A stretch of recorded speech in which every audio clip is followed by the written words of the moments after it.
It's been a decade since Christopher Nolan's Interstellar first blew our minds on the big screen. Even after 10 years, this film continues to captivate us with its stunning visuals and mind-bending concepts. Welcome to today's video where we'll be exploring one of Interstellar's biggest mysteries, how Cooper's time loop really works. In Interstellar, we're introduced to wormholes, a Tesseract, and the idea that gravity can warp both space and time. Many of these concepts have been explained by physicists and science communicators like Neil deGrasse Tyson.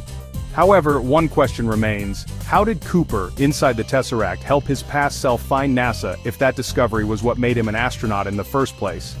It's the classic grandfather paradox scenario. The paradox is straightforward. If astronaut Cooper sends gravitational signals to Farmer Cooper, then Farmer Cooper finds NASA, and eventually becomes Astronaut Cooper. But without those signals, he never becomes that astronaut in the first place. So which came first?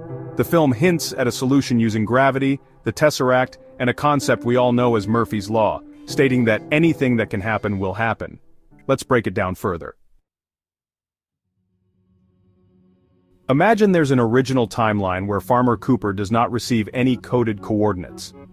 After the dust storm at his farm, he continues his routine until an anomaly, perhaps the Indian drone or another gravitational quirk, directs him and Murph to NASA. In this version, Farmer Cooper joins the mission and eventually becomes Astronaut Cooper without any help from a future self.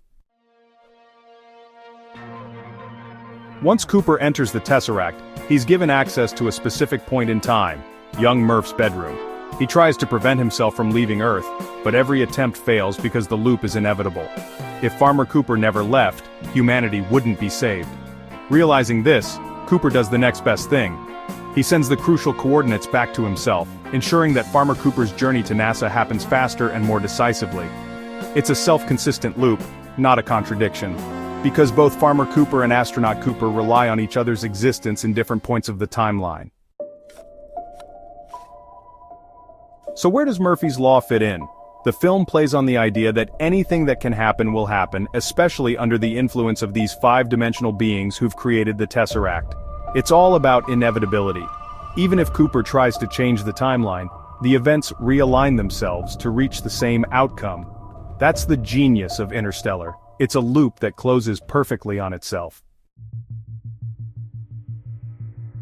In short, Cooper essentially helps himself so that he can help Murph.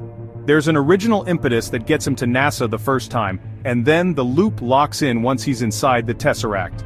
It's an elegant take on time travel. No multiple paradoxes, just a single, self-consistent timeline guided by Murphy's Law. Now, what do you think? Do you see this as a neat explanation, or do you have another theory altogether?